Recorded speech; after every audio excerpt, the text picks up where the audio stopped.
역대상 21장 18절에서 22장 1절까지의 말씀입니다.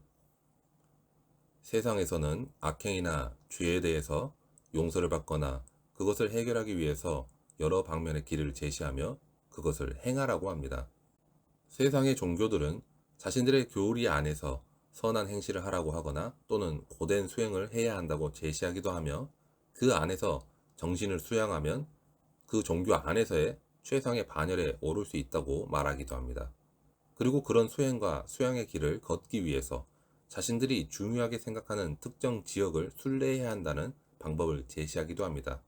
그로 인해 일보 일회와 같은 고된 길을 스스로 선택해서 가기도 하며 자신의 죄가를 해결해야 한다고 믿어서 자신의 죄가를 짊어지고 높은 산을 오르는 길을 선택하기도 합니다.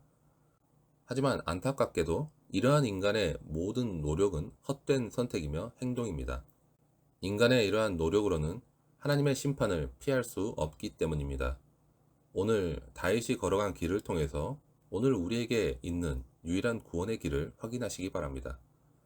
다윗의 죄악으로 인해 하나님의 천사가 칼을 뽑아 들고 그 땅 위에 서 있을 때 이스라엘 땅에는 하나님께서 내리신 전염병이 창궐하게 되었습니다.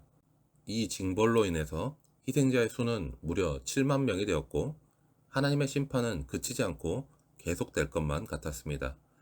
하지만 긍휼이 많으신 하나님께서는 다윗이 회개를 진실로 시작하고 이스라엘의 장로들과 함께 백성을 위해 중보하기 시작했을 때 여부수 사람 오르난의 타작마당에서 하나님을 위해 제단을 쌓으라는 명령을 하심으로 이 죄의 대가로 인한 심판을 마칠 수 있는 방법을 알려주십니다. 심판을 마칠 수 있는 방법을 알려주신다는 것은 곧 하나님의 용서가 시작된 것을 의미합니다. 방법을 알려주시지 않는다면 다윗이 하나님과 함께할 방법이 없기 때문입니다. 하나님께서는 희생 제사를 통해서 죄에 대한 대가를 받기를 원하셨습니다. 죄에 대해서는 희생의 대가 없이는 결코 죄사함을 받지 못한다는 것이 하나님께서 정하신 법칙이기 때문입니다. 다윗은 번제와 화목제를 하나님께 드림으로 하나님의 분노를 누그러뜨려야 했습니다. 그래서 다윗은 하나님께서 명령하신 오르난의 타작마당을 그 값을 치르고 구입하게 됩니다. 타작마당의 주인이었던 오르난은 소와 곡식을 떠는 기구와 밀 등을 모두 번제물과 소제물, 화목제물로 바치기를 원했지만 다윗은 금 600세겔을 치름으로 오르난의 타작마당을 샀고 그곳에서 하나님께 번제와 화목제를 드리게 됩니다. 이제 다윗이 제사를 마쳤을 때 비로소 하나님의 천사는 칼을 칼집에 꽂게 됩니다. 마침내 하나님의 심판이 끝난 것입니다. 구약 시대에는 죄를 지은 사람이 소나 양이나 비둘기를 하나님께 희생 제사로 드림으로 하나님의 진노를 피했습니다. 그러나 지금은 구약에 행했던 그런 제사가 필요한 것은 아닙니다. 구약의 이스라엘 백성이나 오늘 본문에 나오는 다윗처럼 죄를 해결하기 위해서 더 이상 번제나 화목제를 드리지 않아도 되는 것입니다. 우리가 이렇게 할 수 있는 이유는 하나님의 아들, 독생자 예수 그리스도께서 친히 우리를 위해 화목 제물이 되셨기 때문입니다. 예수님은 소나 양과 같은 짐승과는 비교할 수 없는 자신의 몸을 단번에 들이심으로 영원한 속죄를 완성하셨습니다. 주님이 속죄를 완성하셨기 때문에 우리는 불완전한 제물인 짐승의 피를 의지하지 않고 영원하신 예수 그리스도의 보혈을 의지하면서 영원히 속죄받게 된 것입니다.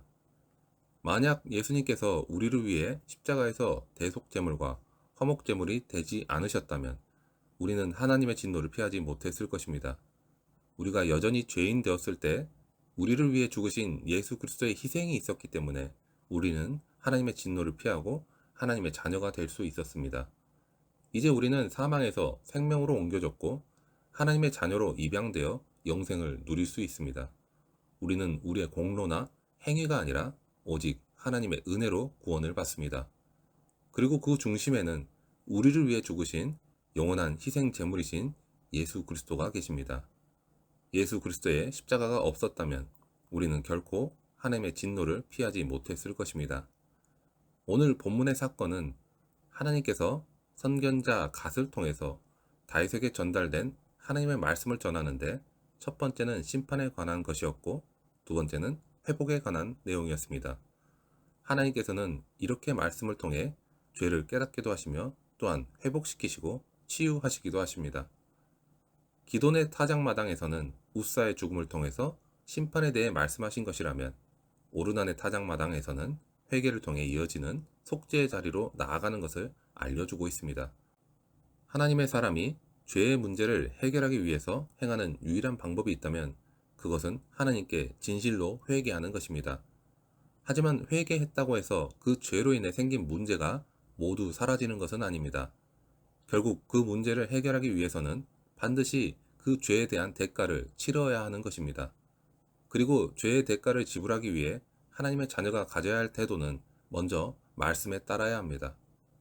역대기 저자는 선견자 갓이 다윗에게 제단을 쌓으라고 말했다는 기록을 통해서 천사가 갓에게 명령했다는 기록을 추가하고 있습니다. 또한 저자는 오르난이 천사를 보고 숨었다라고 기록하고 있습니다. 다윗이 죄값을 치르기 위해서 제사를 드리고 성전의 터를 확보한 건 역시도 하나님의 뜻과 말씀을 따랐기 때문에 이루어진 일이라는 것을 알 수 있습니다. 어떤 사람들은 다윗이 위대한 왕이며 하나님의 마음에 합한 자로 불리는 이유에 대해서 그가 용맹했기 때문이라 생각하기도 하고 또는 그가 특별한 신앙이 있었기 때문이라 말하기도 하지만 사실 그의 어떠함 때문이 아니라 비록 왕의 지위를 가진 사람이기도 하지만 그는 자기 마음대로 행한 것이 거의 없고 하나님의 말씀을 따르려고 했다는 점에서 그리고 하나님을 가장 기뻐했다는 점에서 그를 하나님의 마음에 합한 자로 부르는 이유가 있습니다. 다윗은 하나님의 말씀에 순종하기를 주저하지 않았기 때문에 죄를 용서받을 뿐만 아니라 하나님께서 예비하신 뜻 가운데 하나인 성전터를 마련할 수 있었던 것입니다. 그리고 우리가 배울 수 있는 태도는 겸손히 최선을 다해 그 대가를 지불하는 태도입니다. 오르나는 얼굴을 땅에 대고 절하며 자신의 모든 것을 다 바치겠다라고 말할 정도로 다윗을 높이고 있었고 또한 두려워했습니다. 하지만 다윗은 왕의 권위를 내세우지 않았습니다. 그는 겸손하게 그 대가를 치렀습니다. 사무엘서에서는 다윗이 너에게서 타작마당을 사겠다라고 말했다고 기록이 되어 있지만 역대기에서는 너는 상당한 값으로 나에게 넘기라 라는 말이 추가되어 있습니다. 또한 사무엘서에서는 다윗이 은 50세겔을 지불했다라고 기록되어 있지만 역대기에서는 금 600세겔을 지불했다라고 기록되어 있습니다. 이렇듯이 다윗은 자신의 지위와 권위를 남용하지 않고 자신에게 주어진 죄에 대한 값을 하나님께 치르기를 원했습니다. 죄는 자신이 지은 것이지 남이 지은 것은 아니기 때문입니다. 그 죄의 값으로 자신이 고통을 받는 것이 나은 것이지 그 죄의 값으로 나와 관련된 가족이 특히나 나의 자녀가 고통을 받는다고 생각하면 다윗의 이러한 처사는 이해가 되는 부분이기도 합니다. 마지막으로 우리가 배울 수 있는 태도는 거룩하신 하나님 앞에 담대히 나아가야 한다는 것입니다. 죄에 대한 대가를 치러야 할 때 우리는 반드시 하나님께서 나를 용납해 주실 것이라는 믿음을 가져야 합니다. 사실 다윗은 지금까지 두려움 때문에 성소 앞으로 나아가지 못했습니다. 그러나 말씀을 따라 겸손한 마음으로 드린 제사를 하나님께서 받으신 것을 본 뒤에 하나님의 성전, 이스라엘의 번제단을 담대하게 선포하는 모습을 보입니다. 하나님께서 용서를 하신다고 말씀하시며 이미 그렇게 하셨는데 자신이 또 판단하여서 하나님께로 담대히 나아가지 못하는 것은 오히려 자신이 또한 주인이 되는 것과 같습니다.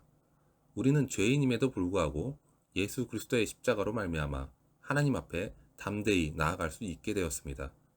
하나님의 말씀을 따라 겸손하게 나의 최선을 다해 모든 삶의 영역에서 하나님을 예배하며 그 안에서 주어진 말씀에 회개하며 하나님께로 나아가는 성화의 길로 나아간다면 하나님께서는 우리를 더욱 열매 맺는 길로 인도하실 것입니다. 십자가를 통해 죄를 용서받은 우리는 더 이상 제사를 드릴 필요가 없습니다. 하지만 제사가 더 이상 필요 없다는 것이 죄에 대해서 안일한 태도를 가져도 된다는 의미는 절대로 아닙니다.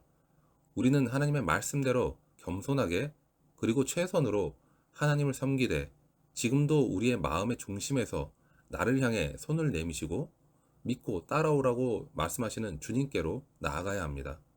지금까지 우리가 죄를 회개할 때 어떤 태도를 가지고 있었는지를 다시금 돌아보면서 그 모습 또한 회개하면서 주님이 원하시는 진정한 주님의 제자된 모습으로 회복하며 하나님께서 원하시는 열매를 맺어 그리스도의 향기를 뿜어내는 사랑하는 광약교회 성도님들 되시기를 축원합니다.